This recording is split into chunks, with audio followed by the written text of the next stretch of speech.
everybody. I miss you all so much. I'm so glad to see your faces again. This week, we're going to be reading my favorite book, Blueberries for Sal. This is my book from when I was little and small. Blueberries for Sal. One day, little Sal went with her mother to Blueberry Hill to pick blueberries.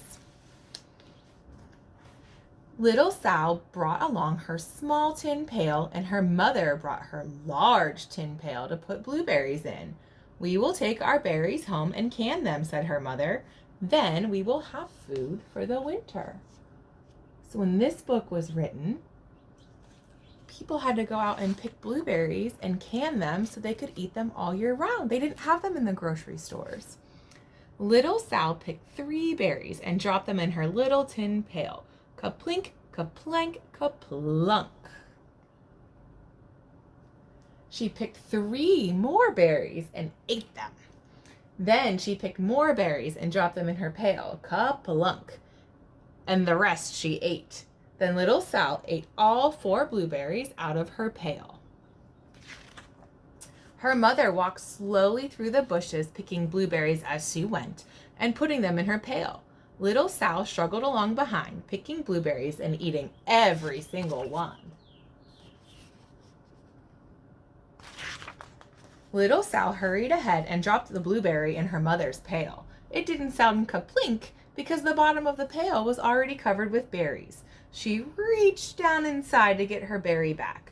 Though she really didn't mean to, she pulled out a large handful because there were so many blueberries right up close to the one she had put in.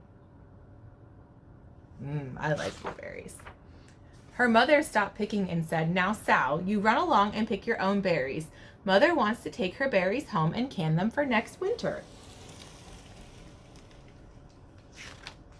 Her mother went back to her picking, but little Sal, because her feet were tired of standing and walking, sat down in the middle of a large clump of bushes and ate blueberries. Yum.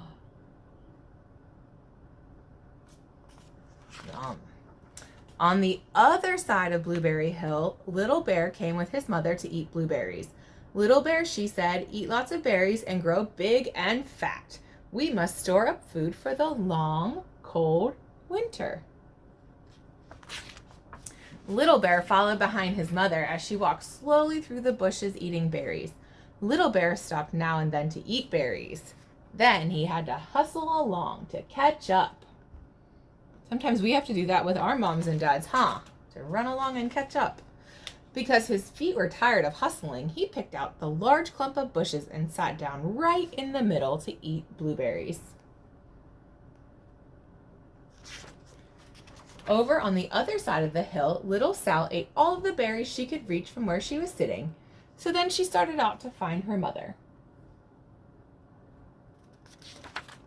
She heard a noise from around a rock and thought, "That is my mother walking along." Do you think that's her mom behind the rock? What do you think's behind the rock? But it was a mother crow and her children, and they stopped eating berries and flew away, saying, "Caw, caw, caw." Then she heard another noise in the bushes and thought, "That surely is my mother, and I will go that way." But it was Little Bear's mother instead. She was tramping along, eating berries, and thinking about storing up food for the winter. Little Sal tramped right along behind. By this time, Little Bear had eaten all the berries he could reach without moving from his clump of bushes.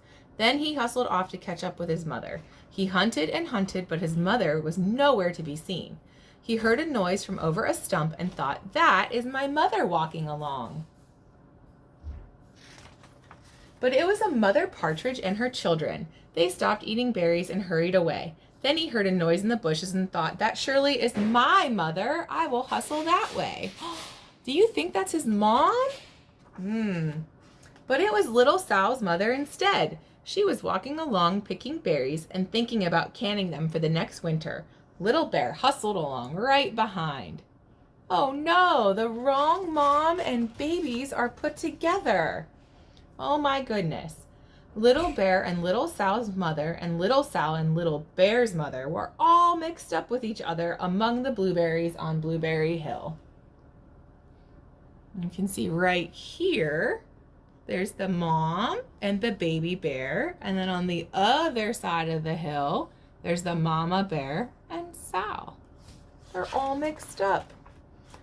Little Bear's mother heard Sal walking along behind and thought it was Little Bear, and she said, "Little Bear, munch, munch, eat all you gulp can possibly hold."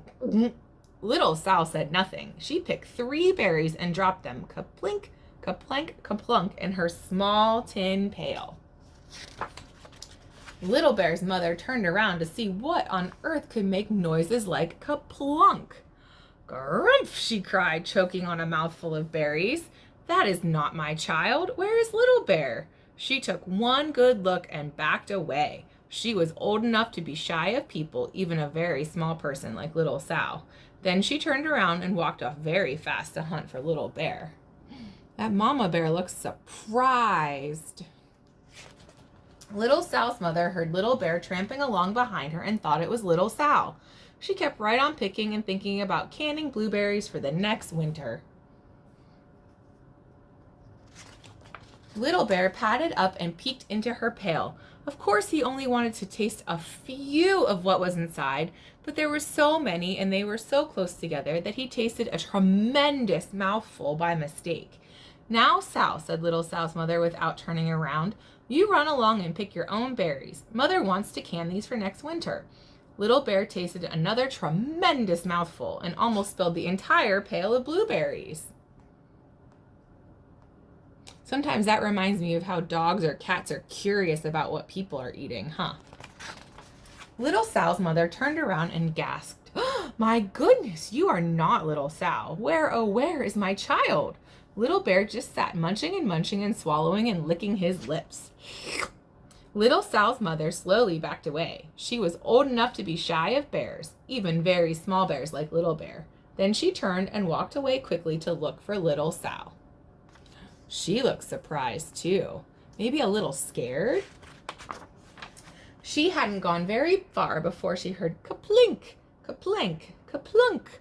There's Sal behind the rock. She knew just what made that kind of noise. Little Bear's mother had not hunted very long before she heard a hustling sound that stopped now and then to munch and swallow. She knew just what made that kind of noise. Uh-oh, he looks like he's in trouble.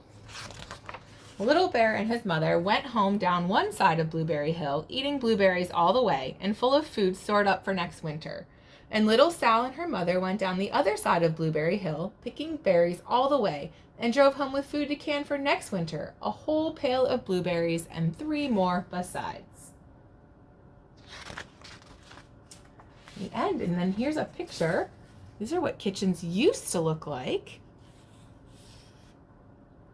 So they're canning their blueberries and storing them for winter. Now we go to the grocery store and buy things in cans. People used to pick their own food in can and make them and store them at their house. And then look at this old stove. It has a pipe. So in order to cook, you used to have to put wood inside the stove or coals, and then it would heat up, and then there was a tiny little oven. Most people didn't bake things back then.